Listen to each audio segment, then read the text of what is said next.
Ma belle-fille m'a volé ma carte de crédit. Le lendemain, j'ai vu la facture, 53 000 $ en bijoux et un voyage. Lundi, elle m'a envoyé un texto, j'adore les cadeaux, belle-mère. J'ai souri en voyant la carte qu'elle avait utilisée. Je suis contente de te compter parmi nous. Suis mon histoire jusqu'au bout et indique la ville d'où tu la regardes en commentaire pour que je puisse voir où elle en est. Mes mains tremblaient en regardant le relevé de carte de crédit, les chiffres se brouillant à travers les larmes que je refusais de laisser couler. 53 000 $ en une seule journée. Mon cœur battait fort à la lecture de chaque ligne, chaque achat plus extravagant que le précédent, Tiffany et compagnie, 18 000 $, Cartier, 22 000 $, forfait Spa Premium, 3 500 $, billets en première classe pour Paris, 9 500 $. Je me suis affalé sur ma chaise de cuisine, celle-là même où Harold et moi partagions notre café du matin pendant 38 ans avant que le cancer ne l'emporte il y a 3 ans. Cette déclaration me semblait glaciale, mais mon visage brûlait d'humiliation.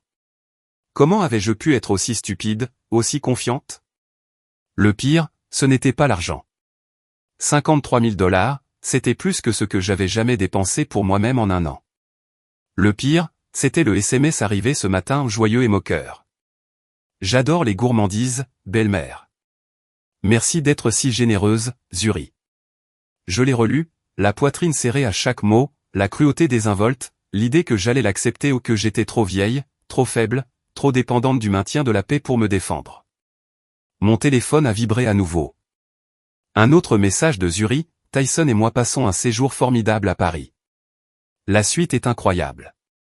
Vous devriez voir la vue depuis notre balcon.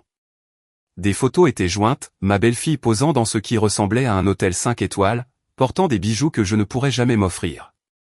Son sourire rayonnait de satisfaction, sur l'une d'elles, elle brandissait une coupe de champagne pour trinquer. Le bracelet en diamant à son poignet accrochait la lumière comme un projecteur sur mon humiliation. J'ai posé le téléphone, les mains tremblantes, et je me suis dirigé vers la fenêtre donnant sur mon petit jardin. Harold avait planté ses rosiers avant de tomber malade. Je m'en occupais seul depuis 3 ans, comme je m'occupais de tout le reste seul. La maison me semblait trop grande et trop calme, mais elle était à moi ou du moins, je la croyais en sécurité. La carte de crédit était dans mon sac à main, bien rangée dans mon portefeuille, du moins je le croyais. Quand Zuri l'avait-elle prise? Pendant le dîner de dimanche dernier, quand elle avait insisté pour m'aider à débarrasser. Quand elle m'avait serré dans ses bras pour me dire au revoir, se serrant suffisamment fort pour glisser ses doigts dans mon sac. Cette pensée me donnait la chair de poule. J'étais si reconnaissante de sa tendresse, si impatiente de participer à la nouvelle vie de mon fils. 3 ans de mariage, et j'avais tout essayé pour conquérir Zuri, complimenter ses vêtements, louer sa cuisine, partager ses opinions, même quand elle me blessait. Quand elle avait suggéré que j'avais des oublis devant Tyson, j'en avais ri. Quand elle levait les yeux au ciel en entendant mes histoires sur Harold, j'avais arrêté de les raconter. Quand elle faisait des remarques subtiles sur la vétusté de ma maison, j'avais envisagé de la rénover. Tout ça parce que j'avais peur de perdre Tyson, mon enfant unique, mon bébé qui avait couru vers moi avec des genoux écorchés et des cauchemars, le fils qui m'avait tenu la main à l'enterrement de son père et m'avait promis de ne jamais me laisser seul. Mais en chemin, je l'avais quand même perdu. Le téléphone a sonné, me tirant de mes pensées. Le nom de Tyson est apparu à l'écran et, l'espace d'un instant, l'espoir m'a traversé la poitrine. Peut-être avait-il découvert ce que Zuri avait fait. Peut-être appelait-il pour s'excuser, pour me dire qu'il revenait à la maison pour arranger les choses. « Salut, chérie », répondis-je en essayant de garder une voix calme. « Salut, maman », répondit-il d'un ton distant et fatigué. « Écoute, j'ai quelque chose à te demander, et j'ai besoin que tu sois honnête avec moi. » Je serrai le téléphone plus fort. « Bien sûr, Tyson. »« Qu'est-ce qu'il y a ? » ?»« Zuri dit que tu lui as donné la permission d'utiliser ta carte de crédit pour notre voyage d'anniversaire. Elle dit que tu as insisté pour nous inviter, mais maintenant elle craint que tu ne changes d'avis sur le montant. » Ces mots m'ont frappé comme un coup dur. Le mensonge soigneusement construit, la façon dont elle avait tout déformé pour me faire passer pour une vieille femme désemparée, incapable de se contrôler et, pire encore, le fait que mon fils la croyait sans poser de questions. « Tyson, dis-je prudemment, je n'ai jamais donné à personne la permission d'utiliser ma carte de crédit. » Le silence s'installa entre nous. Lorsqu'il reprit la parole, sa voix exprimait une frustration que je connaissais bien. « Maman, allez. » Zuri m'a montré les messages où tu lui disais de se faire plaisir. Elle a dit que tu étais ravi de nous surprendre. Quel message? Je n'ai jamais envoyé de message disant que tu avais peut-être oublié. Tu as été très stressé ces derniers temps. Et le docteur Peterson a mentionné que le deuil pouvait parfois affecter la mémoire. Le docteur Peterson, mon médecin de famille depuis 15 ans. Quand Tyson lui avait-il parlé, et de quoi?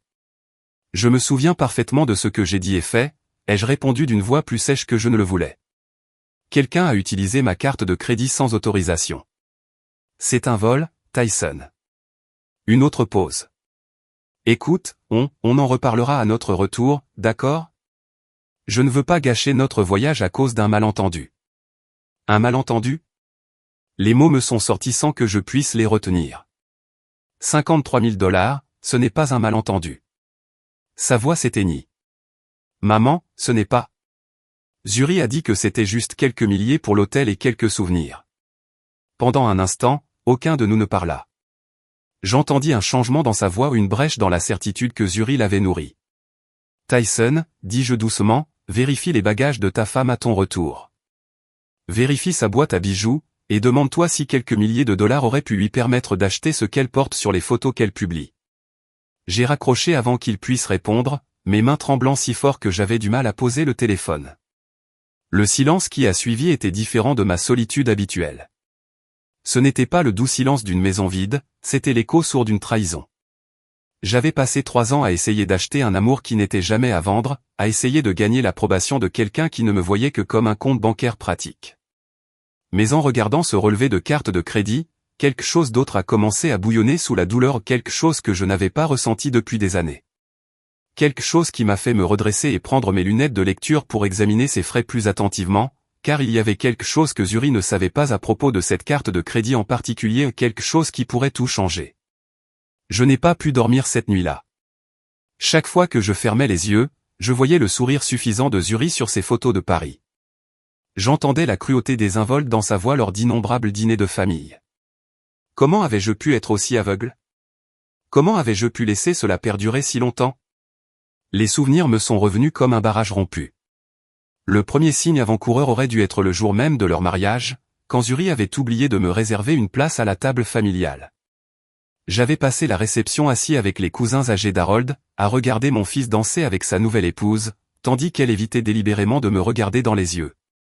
C'était juste un oubli, avait insisté Tyson plus tard lorsque je l'avais gentiment mentionné. Puis sont venues les subtiles exclusions des photos de famille. Oh, on prend juste une photo rapide, disait Zuri chaque fois que je remarquais que chaque instant spontané avait été capturé sans moi dans le cadre. On pourra en prendre une autre plus tard. Mais le temps n'est jamais venu. Et les photos qui finissaient sur leurs réseaux sociaux racontaient l'histoire d'un couple heureux sans famille élargie. Je me souvenais du premier Noël après leur mariage, quand j'avais passé des semaines à tricoter pour Zuri une magnifique écharpe en cachemire de sa couleur préférée. Elle l'avait ouverte devant tout le monde, l'avait tenue en l'air pendant exactement 3 secondes et avait dit « Quelle attention! Je suis sûr que ça va plaire. » Puis elle l'avait mise de côté et n'en avait plus jamais parlé. Plus tard, je l'avais vue accrochée dans leur armoire à manteaux, avec les étiquettes de Goodwill encore accrochées. Mais le pire souvenir, celui qui me serrait la poitrine d'une douleur nouvelle, remontait à la fête des mères. Je les avais invités à bruncher et j'avais passé toute la matinée à cuisiner les plats préférés de Tyson, de son enfance. Zuri était arrivée vêtue d'une superbe robe neuve et s'était immédiatement mise à photographier les plats que j'avais préparés. C'est tellement authentique, avait-elle dit en publiant des photos sur son Instagram. Rien à voir avec la cuisine maison des anciens. Elle avait donné à ma cuisine l'impression d'être exposée au musée, comme une relique pittoresque d'une époque révolue. Mais ce qui m'avait vraiment blessé, c'était de voir Tyson rire et l'encourager, complètement inconsciente de la façon dont sa femme me rabaissait à chaque mot. Ce même jour, alors que nous étions assis à table, Zuri avait commencé à parler de leur projet d'avenir. Tyson et moi, on envisage d'acheter une maison plus grande, avait-elle dit en coupant ses crêpes en petites bouchées parfaites. Quelque chose de plus moderne, tu sais, avec une meilleure sécurité, avait-elle lancé un regard significatif à ma modeste demeure. La même maison où Tyson avait grandi, où Harold et moi avions construit 38 ans de souvenirs. Bien sûr, nous voudrions être suffisamment proches pour aider Agatha quand elle aura besoin de nous, ajouta-t-elle avec une fausse inquiétude. Avec l'âge, on ne devrait vraiment pas vivre seul. Ce n'est pas sûr. Je suis parfaitement à l'aise de vivre seul, dis-je doucement.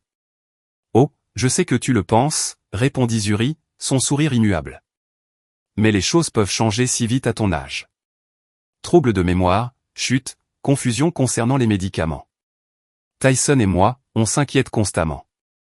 Je me suis souvenu comment mon fils avait acquiescé, comment il avait commencé à me regarder avec un regard nouveau, non pas avec amour et familiarité, mais avec une certaine appréciation. Maman avait-elle des oublis? Devenait-elle un fardeau? La graine avait été semée, et Zuri l'arrosait depuis. Il y a eu la fois où elle avait gentiment rangé mon sac à main pendant que j'étais aux toilettes au restaurant, puis avait fait semblant de me montrer à quel point tout était confus à l'intérieur. Sa façon de me parler plus fort en public, comme si j'étais dur d'oreille. Ses remarques inquiètes sur le fait que j'avais répété une histoire que j'avais racontée une seule fois des mois plus tôt. Et puis il y avait les questions financières, toujours teintées d'inquiétude, toujours présentées comme des suggestions utiles. As-tu pensé à mettre en place des paiements automatiques de factures, Agatha? Ce serait tellement plus simple pour toi. On devrait peut-être envisager de te trouver un conseiller financier, quelqu'un pour t'aider à gérer tes comptes. Tyson pourrait être ajouté à tes comptes bancaires juste en cas d'urgence, tu sais, au cas où quelque chose arriverait. J'avais résisté à la plupart de ces suggestions, un instinct me conseillant de conserver mon indépendance, mais je m'étais adouci, épuisé par cette pression constante déguisée en sollicitude. Le pire, c'était la façon dont elle avait utilisé mon chagrin contre moi. Chaque mention d'Harold était l'occasion de rappeler à tous ma fragilité, mon sentiment de perte sans lui. Elle me tapait la main avec sympathie chaque fois que son nom était prononcé, comme si j'étais un oiseau blessé qui risquait de se briser à tout moment. C'est tellement dur quand les personnes âgées perdent leur conjoint, disait-elle à ses amis et à sa famille quand elle pensait que je ne l'entendais pas, ils perdent parfois un peu le contact avec la réalité. C'est tout à fait compréhensible, mais ça inquiète. Maintenant, assis dans ma cuisine à 3 heures du matin, je voyais clairement le schéma. Chaque geste gentil que j'avais posé était déformé en preuve de mon déclin mental. Chaque tentative de préserver mon indépendance était présentée comme un entêtement dangereux. Chaque cadeau, chaque geste d'amour était catalogué comme la preuve que j'étais une cible facile. J'ai sorti mon ordinateur portable et j'ai fait ce que j'aurais dû faire depuis des mois. Je me suis connecté à tous mes comptes bancaires et j'ai commencé à consulter les relevés. Ce que j'ai découvert m'a glacé le sang. Ce n'était pas la première fois. Il y avait eu d'autres frais au cours des 6 derniers mois, des montants plus petits, suffisamment étalés pour que je ne remarque pas la tendance. Un paiement de $800 dans un restaurant chic un mardi, alors que j'étais seul à la maison. Un paiement de $1200 à un spa dont je n'avais jamais entendu parler. Plusieurs achats dans des boutiques, des grands magasins et des enseignes de luxe. Quelqu'un utilisait mes cartes de crédit depuis des mois, testant les montants qu'il pouvait s'en tirer impunément, avant que je ne m'en aperçoive. Cette virée shopping de $53 000 à Paris n'était pas un crime impulsif, mais l'aboutissement d'une campagne soigneusement planifiée. Mais en parcourant les frais, quelque chose d'autre a attiré mon attention, quelque chose qui m'a fait m'asseoir dans mon fauteuil avec un mélange d'horreur et de détermination grandissante. La carte utilisée pour la plupart de ces achats non autorisés n'était pas une de mes cartes de crédit personnelles. Elle était liée à un compte que j'avais presque oublié. Le compte professionnel de Whitmore & Associates, le cabinet de conseil que Harold et moi avions fondé ensemble 30 ans auparavant. Après le décès d'Harold, je me suis retiré de la gestion active, mais je n'ai jamais officiellement dissous l'entreprise. Tyson m'aidait à finaliser les derniers contrats et à gérer les clients restants. Il était signataire du compte, autorisé à effectuer des achats pour les dépenses professionnelles, ce qui signifiait que techniquement et juridiquement, chaque débit effectué par Zuri n'était pas un simple vol, mais une fraude d'entreprise. Et la fraude d'entreprise, je m'en souvenais, de par mes années à la tête de l'entreprise, avait des conséquences bien plus graves qu'un simple vol de carte de crédit. J'ai fermé l'ordinateur et me suis adossé à ma chaise, l'esprit en ébullition. Pendant 3 ans, j'avais joué la défensive, essayant de concilier et d'apaiser. J'étais tellement obsédé par mon fils que j'avais laissé sa femme me voler petit à petit ma dignité et mon argent. Mais Zuri avait commis une erreur cruciale, elle était devenue cupide, et dans son avidité, elle avait utilisé la mauvaise carte. La carte était liée à une entreprise qui existait encore, qui bénéficiait encore de protection juridique et d'obligations d'audit, une entreprise qui était toujours officiellement la mienne. Pour la première fois depuis des mois, j'ai souri, non pas le sourire forcé et complaisant que j'affichais en présence de Zuri, mais un sourire plus vif, plus mordant. Si elle voulait jouer avec une vieille dame désemparée, Alors peut-être était-il temps qu'elle apprenne que cette vieille dame dirigeait une entreprise prospère depuis avant la naissance de Zuri, et que je savais encore me battre. Le lendemain matin, j'ai fait quelque chose que je n'avais pas fait depuis des années. J'ai enfilé mon tailleur l'Armani bleu marine qu'Harold m'avait offert pour le 10e anniversaire de notre entreprise m'allait toujours parfaitement, même si cela me semblait étrange après des mois de cardigan et de pantalons confortables. J'ai coiffé mes cheveux argentés comme je le faisais pour les réunions du conseil d'administration, je me suis maquillé d'une main ferme et je me suis regardé dans le miroir. La femme qui me regardait n'était pas la veuve endeuillée que Zuri avait si soigneusement entretenue. C'était Agatha Whitmore, cofondatrice d'un cabinet de conseil multimillionnaire, la femme qui avait négocié des contrats avec des entreprises du Fortune 500 et qui n'avait jamais reculé devant un conflit. Je l'avais oubliée, mais elle était toujours là. Mon premier arrêt fut en centre-ville, dans l'immeuble où Whitmore & Associates avait installé son siège social pendant 25 ans. J'avais encore une clé, même si je ne l'avais pas utilisée depuis plus d'1 an. La réceptionniste, Maria, leva les yeux, surprise, lorsque je franchissais les portes vitrées. « Madame Whitmore, je ne vous attendais pas aujourd'hui. »« Bonjour, Maria. J'ai besoin d'accéder au dossier de l'entreprise et de parler à notre comptable. »« Jennifer est-elle disponible ?»« Bien sûr. Je l'appelle. » Les doigts de Maria effleurèrent son téléphone. Elle descend tout de suite. Jennifer Morrison était la conseillère financière de notre entreprise depuis plus de 10 ans. À sa sortie de l'ascenseur, son expression était soigneusement neutre, mais j'ai perçu une lueur d'inquiétude dans son regard. « Agatha, contente de te voir. Qu'est-ce qui t'amène ici ? » « Je dois examiner toutes les transactions récentes effectuées sur les cartes de crédit de l'entreprise, en particulier les frais des 6 derniers mois, ai-je dit d'un ton neutre et professionnel. Je dois également comprendre nos exigences actuelles en matière d'audit et nos politiques de protection contre la fraude. » Les sourcils de Jennifer se haussèrent légèrement. « Il y a un problème ? » ?»« C'est possible. Je préfère examiner la documentation avant d'aborder les détails. » Elle m'a conduite à la salle de conférence où Harold et moi avions l'habitude de rencontrer nos clients, la même salle où nous avions célébré nos plus gros contrats et surmonté nos négociations les plus difficiles. Cet environnement familier m'a apaisé, m'a rappelé qui j'étais avant que le chagrin ne me rabaisse. Jennifer a étalé les relevés sur la table en acajou et, ensemble, nous avons passé en revue chaque accusation. Ce que j'avais découvert sur mon ordinateur portable la veille n'était que le début. Les achats non autorisés remontaient à 8 mois, d'abord modestes, puis devenant plus importants au fil du temps. Ces frais, dit Jennifer en désignant une série de transactions, sont tous comptabilisés comme des frais professionnels, mais je ne reconnais pas la plupart de ces fournisseurs. Boutiques de créateurs, spas de luxe, restaurants haut de gamme, rien qui puisse être considéré comme une dépense légitime pour un cabinet de conseil en cessation d'activité. La carte a été délivrée à Tyson Whitmore en tant qu'utilisateur autorisé, poursuivit-elle. Il est autorisé à signer dans le cadre du plan de transition d'entreprise dont nous avons discuté l'année dernière. Mais ce n'est pas lui qui effectue ses achats. J'ai sorti mon téléphone et lui ai montré une photo Instagram de Zuri prise à Paris, celle où elle portait le bracelet en diamant. Ce bracelet avait été acheté avec la carte de l'entreprise il y a 3 semaines, $18 000 facturés à Client Entertainment. Le visage de Jennifer s'assombrit. Agatha, si quelqu'un utilise les fonds de l'entreprise pour des achats personnels et les présente comme des dépenses professionnelles, ce n'est pas seulement un vol, c'est une fraude d'entreprise. Quelles sont les implications, ai-je demandé. Des accusations fédérales, potentiellement. L'IRS prend très au sérieux l'utilisation abusive de comptes professionnels, surtout en cas de faux documents. Elle se laissa aller au fond de son fauteuil. On parle d'amendes conséquentes, d'une possible peine de prison et d'une atteinte totale à la réputation professionnelle. J'ai absorbé cette information, ressentant un mélange de satisfaction et d'effroi, satisfaction parce qu'enfin, il y aurait des conséquences pour les actes de Zuri, effroi parce que ces conséquences pourraient aussi toucher mon fils. Quelle est notre prochaine étape, ai-je demandé. Nous devons signaler la fraude immédiatement. L'entreprise doit se protéger, et plus nous attendons, plus la situation est mauvaise pour nous. La voix de Jennifer était ferme.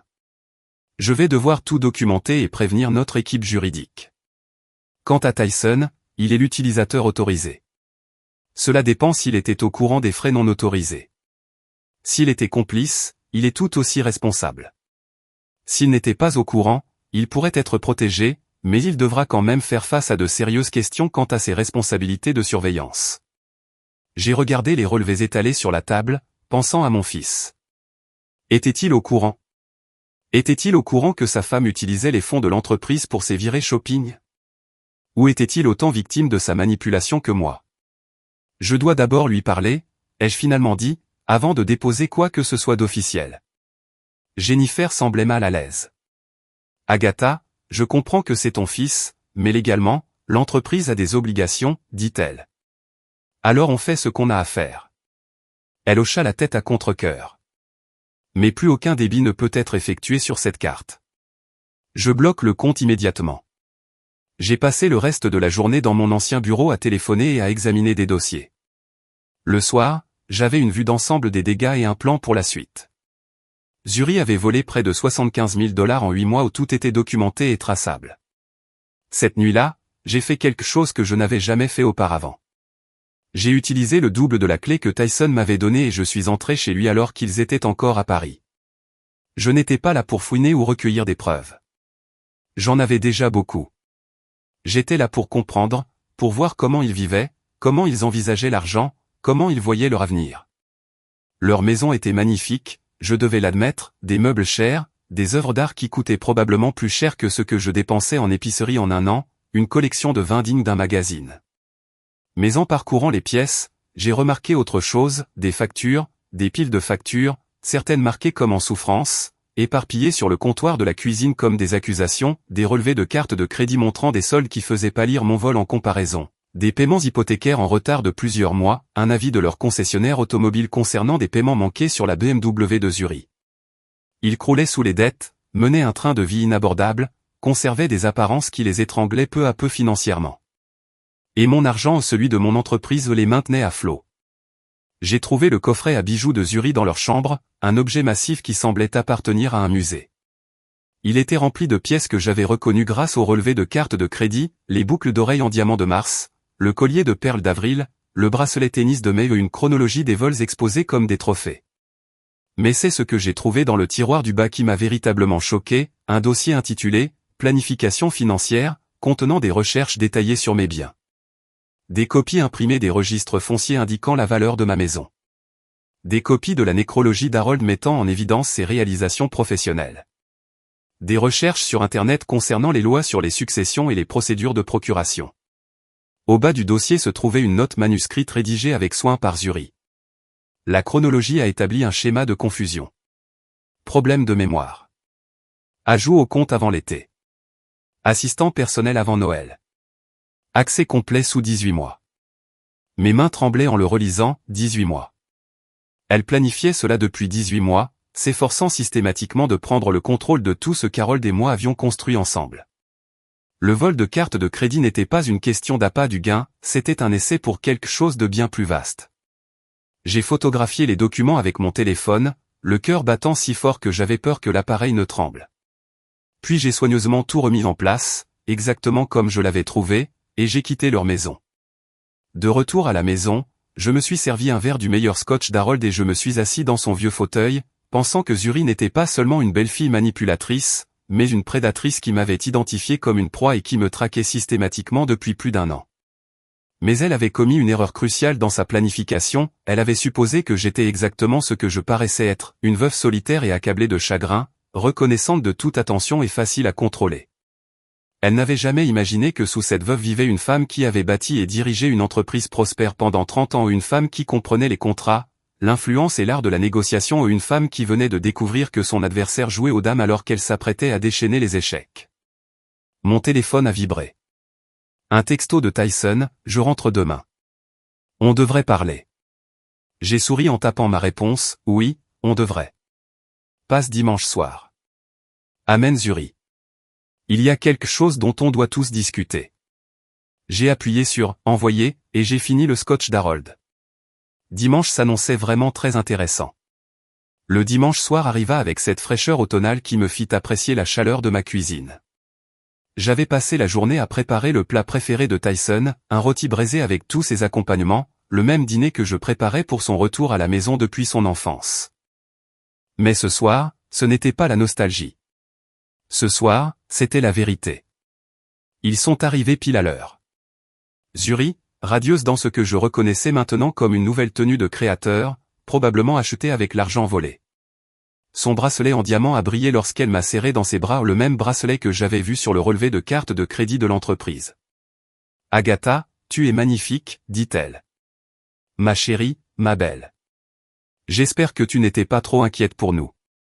Je sais que tu peux être anxieuse quand tu n'arrives pas à joindre Tyson. » Cette pique subtile était parfaitement formulée, destinée à renforcer le récit d'une mère anxieuse et dépendante. Je souris et hochai la tête, continuant mon rôle un instant. Je suis si heureuse que vous soyez toutes les deux rentrées saines et sauves. Viens t'asseoir. Le dîner est prêt. Tandis que nous nous installions autour de la table, j'observais le visage de mon fils. Il paraissait fatigué, stressé, comme jamais auparavant. Son regard allait et venait entre Zuri et moi, et je voyais bien son combat intérieur se jouer. « Alors, raconte-moi ton voyage », ai-je demandé en servant le rôti braisé. D'après les photos, il avait l'air absolument magnifique. Zuri se lança dans une description élaborée de leur hôtel, des restaurants, des boutiques. Animée, rayonnante, elle décrivait chaque luxe avec une précision irréprochable. Mais je remarquai qu'elle prenait soin d'éviter de mentionner des coups précis. La suite était incroyable, dit-elle en découpant sa viande en petits morceaux précis. Des baies vitrées donnant sur la tour Eiffel et les boutiques. Oh, Agatha, tu aurais adoré certaines boutiques. Si élégantes, si sophistiquées. J'en suis sûr, répondis-je. Et les bijoux. Ce bracelet est magnifique. Elle leva son poignet, laissant les diamants refléter la lumière. Ce vieux bijou? Je l'ai depuis toujours, même si j'ai déniché quelques nouvelles pièces pendant notre séjour. Tu sais comment c'est. À Paris, le mensonge lui sortit si facilement, si naturellement. J'ai jeté un coup d'œil à Tyson, me demandant s'il l'avait compris, mais son expression était illisible. En fait, dis-je prudemment, je voulais vous parler de quelque chose. J'ai examiné des états financiers et j'ai découvert des frais inhabituels. La fourchette de Zuri s'arrêta à mi-chemin de sa bouche, mais son sourire ne faiblit pas. Oh, quel genre de frais? Achat par carte de crédit. Je ne me souviens pas d'avoir fait de gros achats. Je me demande si quelqu'un n'a pas eu accès à l'une de mes cartes. Le silence qui suivit fut électrique. Tyson posa sa fourchette et regarda sa femme droit dans les yeux. Zuri, tu n'as pas dit que maman t'avait autorisé à utiliser sa carte pour le voyage? J'observai attentivement le visage de Zuri. L'espace d'un instant, une lueur d'incertitude traversa son visage. Puis le masque reprit sa place, empreint d'une innocence blessée. Bien sûr qu'elle l'a fait, Agatha. Tu te souviens sûrement de notre conversation. Tu as insisté pour nous offrir un cadeau pour notre anniversaire. Tu as dit que c'était ton cadeau.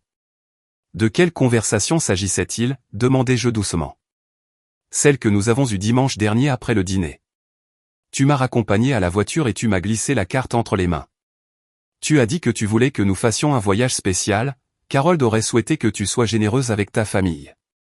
L'invocation du nom d'Harold était un coup de maître, destiné à me faire douter de moi-même, à faire passer toute contestation pour une trahison de la mémoire de mon défunt mari. C'était exactement le genre de manipulation dans laquelle je me laissais prendre. Mais pas ce soir. C'est intéressant, dis-je en sortant un dossier du buffet derrière moi. Parce que d'après ces documents, la carte que vous avez utilisée n'était pas une de mes cartes de crédit personnel. J'ai étalé les relevés sur la table, observant leur visage tandis qu'ils digèrent ce qu'ils voyaient. Ces frais ont été prélevés sur le compte professionnel de Whitmore & Associates, la société de conseil que ton père et moi avons fondée ensemble. Le visage de Tyson pâlit. Maman, je ne comprends pas. Tu as dit que l'entreprise était en train de fermer. C'est vrai, dis-je, mais ce n'est pas dissous. Cela signifie que chaque achat effectué sur les comptes de l'entreprise doit être justifié comme une dépense professionnelle légitime. J'ai évoqué les frais d'hôtel à Paris. Pouvez-vous expliquer comment une suite de luxe à Paris peut être considérée comme une dépense professionnelle pour un cabinet de conseil? Zuri finit par perdre son sang-froid. C'est ridicule. Tu fais tout un plat pour rien. C'était juste une erreur de carte de crédit. 75 000 $, ce n'est pas une erreur, Zuri. C'est une fraude. Le mot flottait dans l'air comme une présence physique. Tyson s'écarta de la table, sa chaise raclant le sol. 75 000. Maman, tu as dit 53 au téléphone. Ce n'était que les accusations portées contre Paris. Il y a eu des achats non autorisés depuis des mois. J'ai sorti des déclarations supplémentaires, les étalant sur la table comme des preuves dans une salle d'audience. 15 mars, restaurant Lernardan, $800. 22 mars, Elisabeth Ardan Spa, $1,200. 3 avril, Nordstrom, $2,600. À chaque date et à chaque montant, Zuri semblait rapetisser sur sa chaise. Mais Tyson grandissait, ses épaules se redressant à mesure qu'il comprenait. Tu utilises le compte professionnel de maman depuis des mois. Sa voix était d'un calme mortel. Ce n'était pas censé être un gros problème, dit Zuri, la voix perdant son assurance. Elle a beaucoup d'argent. L'entreprise était là, sans rien faire. L'affaire qui pourrait nous envoyer tous les deux en prison fédérale si l'IRS décide que nous menons une fraude. La voix de Tyson s'éleva. L'affaire pour laquelle je suis autorisé. Zuri, as-tu une idée de ce que tu as fait? De ce que j'ai fait? Sa voix devint sèche, sur la défensive. Et ce qu'elle a fait? Rester assise sur tout cet argent alors qu'on croule sous les dettes. Vivre seul dans cette grande maison alors qu'on a du mal à payer notre prêt immobilier. C'est ta mère. Elle devrait vouloir nous aider. En la volant, Tyson se leva et se dirigea vers la fenêtre. En falsifiant des notes de frais, en me rendant complice d'une fraude. J'observais la scène avec un mélange de tristesse et de soulagement. Mon fils voyait enfin clairement sa femme, mais cela lui coûtait tout ce qu'il pensait savoir sur son mariage. Il y a autre chose, dis-je doucement en sortant mon téléphone. Je leur montrai les photos que j'avais prises des documents d'urbanisme de Zuri. Je les ai trouvés chez vous. Tyson prit le téléphone et parcourut les images. À chaque photo, son expression se fit plus dure, plus distante. Lorsqu'il arriva au document chronologique, il rit, mais d'un rire dénué d'humour. Procuration d'ici Noël, lut-il à voix haute. Accès complet dans les 18 mois. Il leva les yeux vers sa femme, et je vis le moment précis où son amour s'éteignait. Tu comptais tout prendre, pas seulement à maman, mais à moi aussi. Une fois que tu as pris le contrôle de ces biens, combien de temps avant de décider que tu n'avais plus besoin de moi? Le visage de Zuri était rouge, son calme prudent avait complètement disparu. Ce n'est pas comme ça. Je t'aime, Tyson. Je faisais ça pour nous, pour notre avenir. Non, dit-il d'une voix ferme et froide. Tu faisais ça pour toi. Tu me mens depuis des mois, peut-être des années, me faisant croire que maman s'embrouillait, qu'elle avait besoin qu'on s'occupe de ses finances. Tu m'as monté contre ma propre mère. Elle n'a jamais été là pour toi quand tu étais petite. La voix de Zuri devint désespérée, cruelle. Elle ne mérite pas ta loyauté.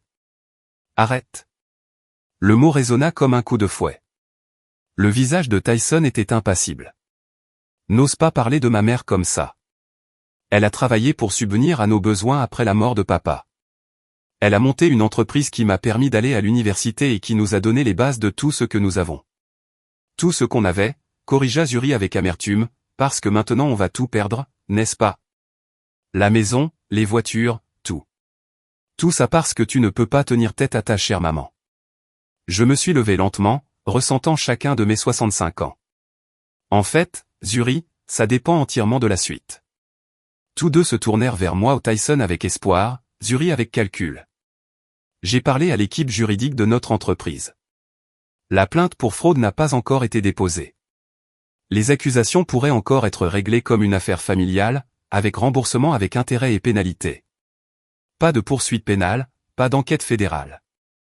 Quel est le piège? Demanda Zuri, car elle était assez intelligente pour savoir qu'il y en aurait un. J'ai regardé mon fils, voyant l'intégrité d'Harold dans ses yeux, la même morale qui m'avait fait tomber amoureuse de son père. Le hic, c'est que tout ça s'arrête maintenant. Tout ça, la manipulation, les mensonges, le vol, et il y aura des conséquences.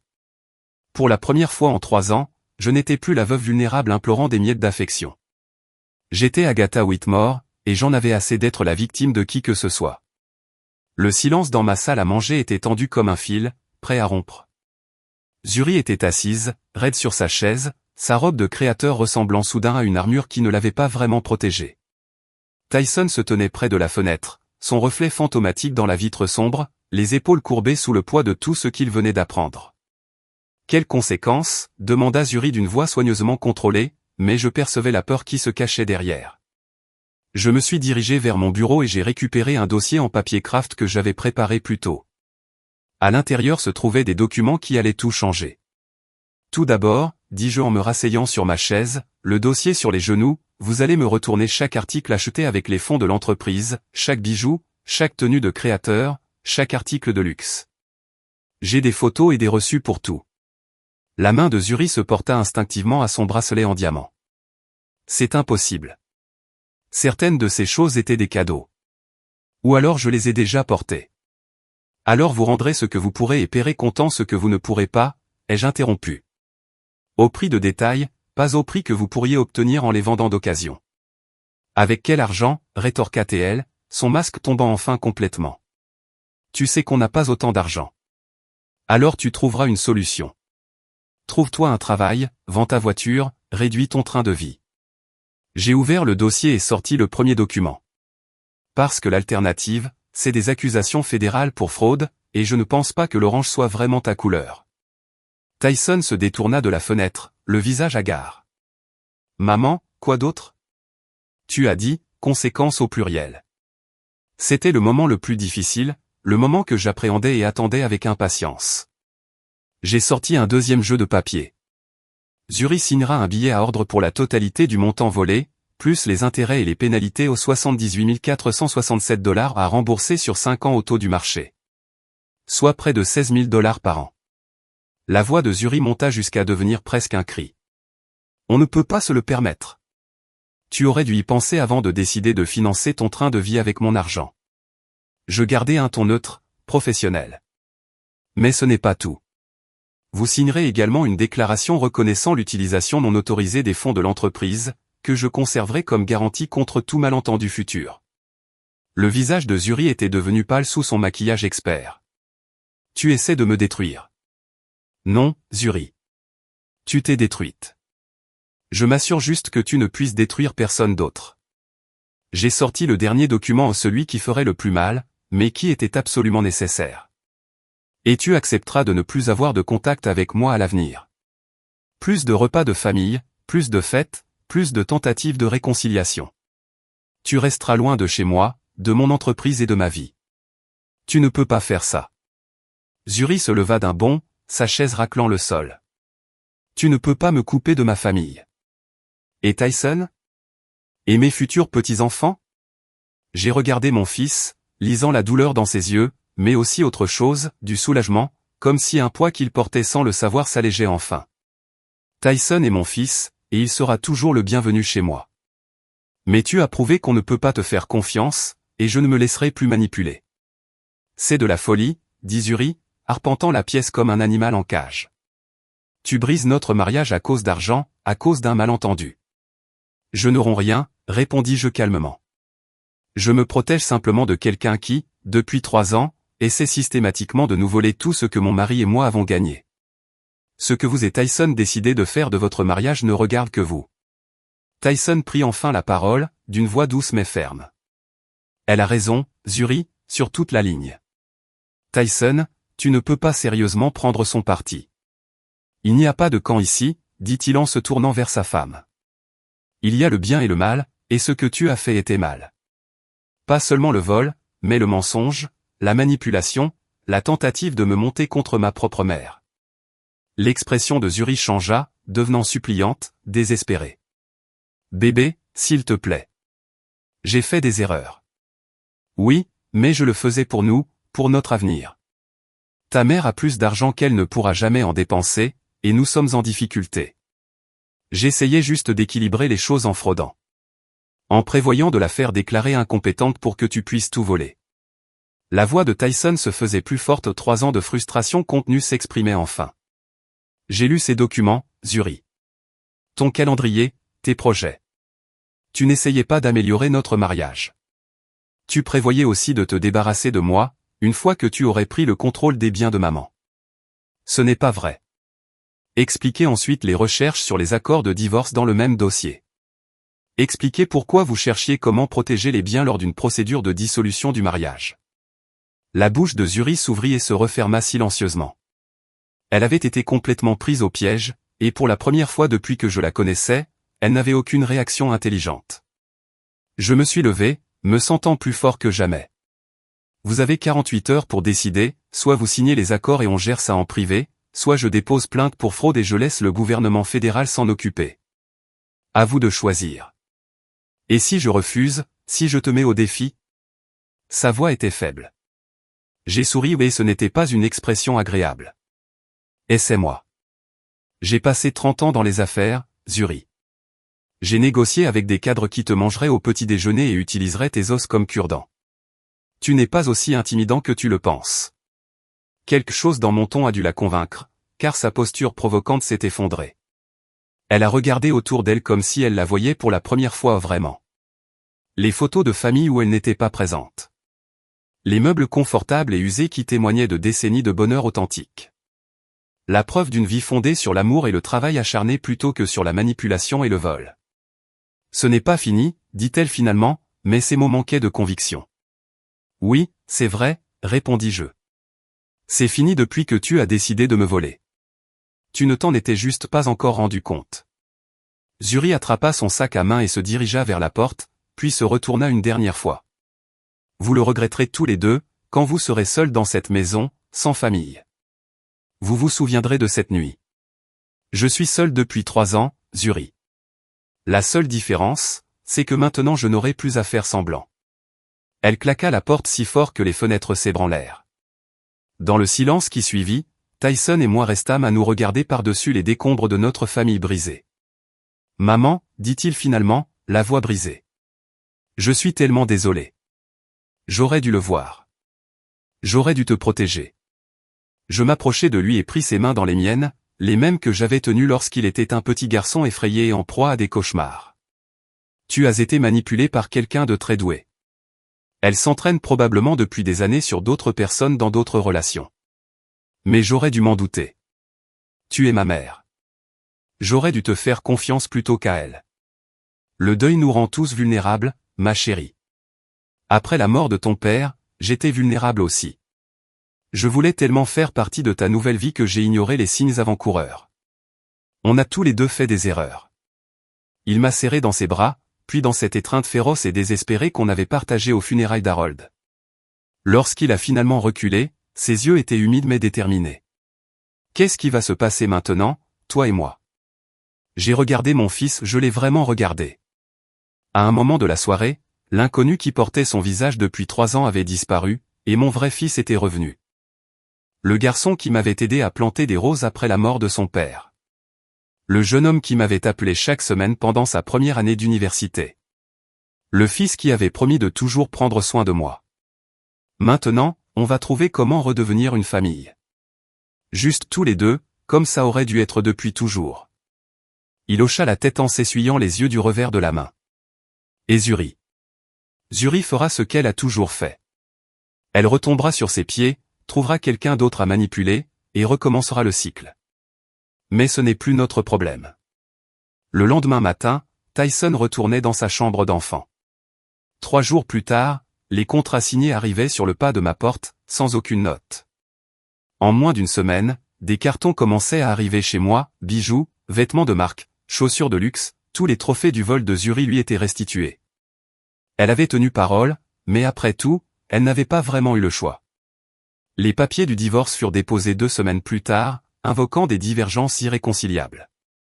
Zuri ne les contesta pas, ce qui me dit tout ce que je voulais savoir sur l'ampleur de notre petite conversation qui l'avait bouleversée. Mais la véritable victoire ne résidait pas dans la restitution de l'argent ni dans les aveux signés. Elle résidait dans le fait de récupérer mon fils, de reconquérir la relation qui nous avait été volée à tous les deux. Et en regardant Tyson m'aider à planter de nouveaux rosiers dans le jardin d'Harold, j'ai réalisé une chose importante, parfois, le plus fort n'est pas de riposter. C'est de refuser de continuer à mener un combat qu'on n'était pas censé perdre. 6 mois plus tard, j'étais dans ma cuisine en train de préparer le petit déjeuner du dimanche pour 2 choses que je n'avais pas faites depuis la mort d'Harold. La lumière du matin filtrait à travers les fenêtres que j'avais enfin réussi à nettoyer correctement, et la maison semblait revivre comme elle ne l'avait pas fait depuis des années. Tyson sortit de son ancienne chambre, les cheveux encore en bataille après le sommeil, vêtu du même t-shirt d'université miteux qu'il tenait à garder depuis ses 20 ans. L'espace d'un instant, ce fut comme si les 3 dernières années n'avaient été qu'un cauchemar. Bonjour, maman. Le café sent divinement bon. Assieds-toi. Le petit déjeuner est presque prêt. J'ai servi les œufs et le bacon, remarquant à quel point il avait l'air en meilleure santé. Les rides de stress autour de ses yeux s'étaient estompées et il avait repris une partie du poids perdu durant les derniers mois de son mariage. Des nouvelles de Jennifer concernant le dernier paiement, demanda-t-il en s'installant dans son fauteuil.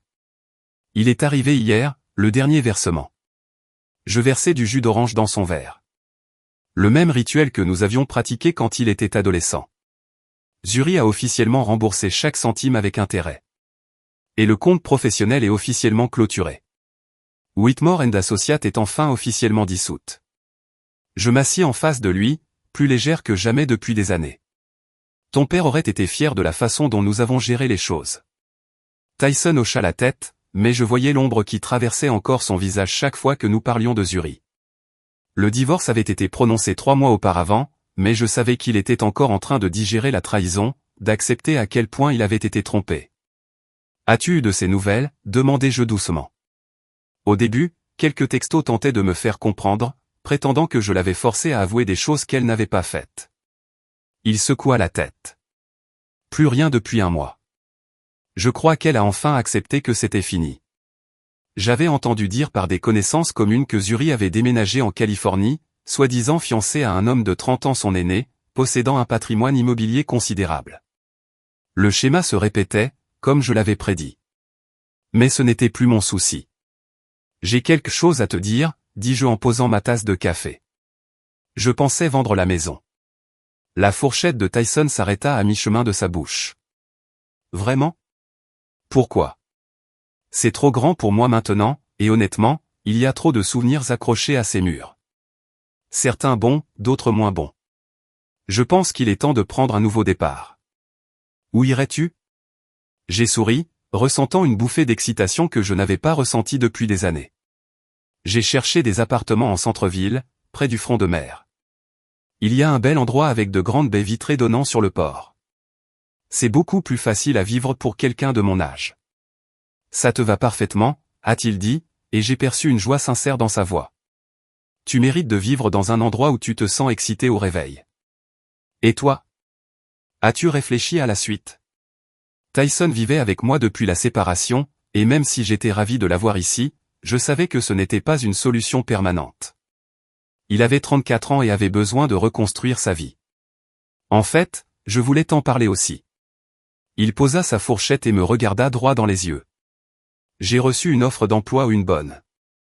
C'est chez Morrison Consulting, en centre-ville. Ils veulent que je dirige leur nouveau département de transformation numérique. C'est exactement le genre de travail que je voulais faire, et le salaire est. Il marqua une pause. C'est suffisant pour que je puisse me payer un logement décent. C'est merveilleux, ma puce. Tu commences quand ? Le mois prochain, si j'accepte. Mais je voulais d'abord m'assurer que tu te débrouillerais bien toute seule. J'ai tendu la main par-dessus la table et j'ai posé la sienne sur la sienne. Tyson, je prends soin de moi depuis 65 ans. Je pense pouvoir tenir encore un peu. Je sais, mais après tout ce qui s'est passé avec Zuri, j'ai peur de te rendre vulnérable à... À quoi ? Une autre belle-fille manipulatrice, ai-je ri, surprise par la sincérité de mon discours. Chérie, j'ai retenu la leçon. La prochaine femme que tu ramèneras à la maison devra passer une inspection beaucoup plus rigoureuse. La prochaine femme que je ramènerai devra comprendre que ma mère est une force de la nature à ne pas sous-estimer, a-t-il dit avec un sourire. Je pense que ça éliminera la plupart des croqueuses d'or. Après le petit déjeuner, nous sommes allés à l'appartement en bord de mer que j'envisageais. L'agent immobilier, une charmante Sarah, nous a accueillis dans le hall d'un ancien entrepôt transformé en résidence de luxe. C'est celui dont je vous ai parlé, a-t-elle dit en nous conduisant à l'ascenseur. 10e étage, appartement d'angle, vue spectaculaire. Lorsqu'elle ouvrit la porte, j'entendis Tyson reprendre son souffle. Maman, c'est incroyable. Il se dirigea vers les fenêtres. Regardez cette vue. Je le rejoignis, observant les voiliers voguer sur l'eau bleue tels des oiseaux blancs. L'immeuble est très sécurisé, continua Sarah. Une salle de sport, un jardin sur le toit et un service de conciergerie. C'est très prisé des femmes actives qui recherchent le luxe sans les tracas de l'entretien d'une maison. Qu'en est-il de la copropriété, demandai-je, car Harold m'avait appris à toujours comprendre les coûts cachés. Très raisonnable pour ce que c'est. Environ 400 $ par mois couvrent toutes les charges, sauf le câble et l'Internet, ainsi que toutes les commodités. J'ai traversé la chambre et remarqué le dressing et la salle de bain aux allures de spa. Tout était propre, moderne et fonctionnel. Rien à voir avec la maison délabrée où j'avais élevé Tyson, mais c'était exactement ce que je voulais. Je la prends, ai-je dit. Sarah a cligné des yeux. Tu ne veux pas voir des logements comparables? Réfléchis quelques jours. J'y pense depuis des mois. C'est parfait. 3 semaines plus tard, je signais les papiers.